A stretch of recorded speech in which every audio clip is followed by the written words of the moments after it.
Everyone.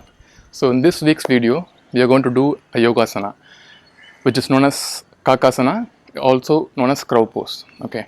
So before going into the pose, first, for many people, the question comes is, what is the gain which I am going to get from this yogasana, or what is the purpose of this asana? Okay. So first, let me briefly say what is the benefits of this asana, and then teach you step by step. Okay. So first thing, the first thing is, this asana strengthens your wrists. Many people will get some wrist problem. Okay, so because we do our daily day-to-day activities using the wrist, we lift anything, we carry anything using this wrist. So if this wrist is strengthened, okay, it helps our overall arm strength. First thing. Second point is, it improves the groin region, groin muscles. Okay, what is the benefit of groin, opening up the groin? First thing is, this portion acts midway between your upper torso and your lower body. Okay, so here a muscle known as gracilis will run through the inner thigh. So that muscle, core muscle, will get strengthened, which in case reduces the knee flexion problems or hip abductors. And also one more benefit is, when you strengthen your core muscles, the hip abductor muscles, which is your inner thigh muscles, get strengthened, which overall gives strength to your lower body. That is one point. Third one thing is, it increases your balance. So let's see how the balance is going to be increased. Okay. So, before going to step by step, I would like to say a small story. Okay, this particular asana is dedicated to a person named Kaudingya, sage Kaudingya. Okay, so he is said to be lived during the period of Siddhartha, Gautama Buddha, Siddhartha. So he was there during the period. But what is the speciality of his asanas is that he focuses more on the arm balances rather than strength. So leveraging rather than strength is the key for this type of asanas. Okay, so this particular asana is an intermediate level of yoga.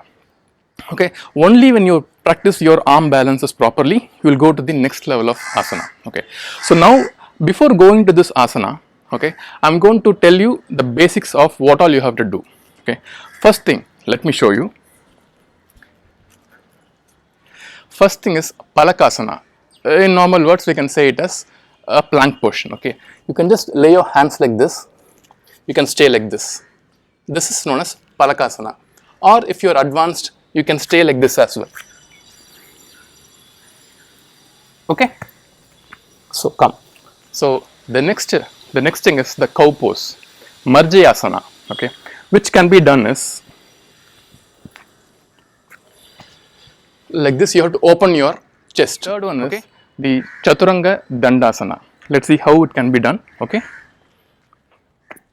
you have to have both your arms like this focused, and then like this you need to balance your body. You saw, right? Your elbow must align with your torso. Okay, like this.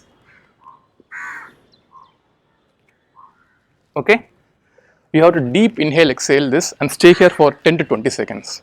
So these are the basics to strengthen your arms before going to the Kakasana. And the last one before doing our main pose is known as baby Kakasana. What is that baby Kakasana? The basic thing is, you know how the baby sleeps. It sleeps like this, right? So same way, you open your hands, palms like this, keep it, okay, and then touch your inner thigh within your torso and try lifting like this.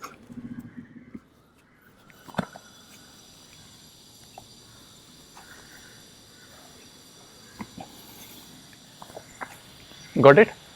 So once you are able to do this one, you need to balance. Hope you saw, right? Opening your palm with your elbow and then resting your body on your inner thigh. So once when you're thorough with this, we are going to do the final pose, which is known as the Kakasana. So I'll tell you the basic steps. So first thing is, we need to sit in your squat position. Okay, you need to sit in your squat position. Open your hands like this to give you grips. Okay, see that your inner thigh touches your torso. Okay, this region. Okay, so I'm just doing this like this, and then rest your knee in your armpit. Okay, so beginners, what you do is have a pillow here, so that in case if you fall down, your head won't get damaged. Okay, so first thing is, I'm resting my hand and then standing like this.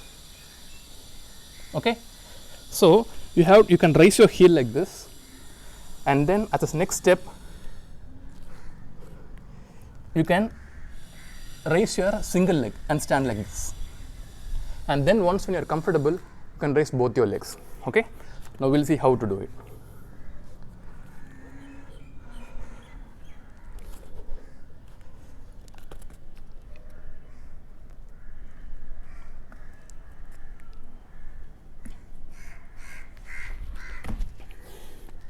Okay, we'll try again. When you're trying doing this, you might fail many times, but don't worry about that. Keep focusing. As I said, sit in the squat position and bend your elbows, raise your single leg, and once you're comfortable, you can raise both your legs. Just focus and keep your head straight. Take a deep inhale and exhale. Do practice, and next video we'll see a lot of variations in this, and we'll see one by one. Thank you.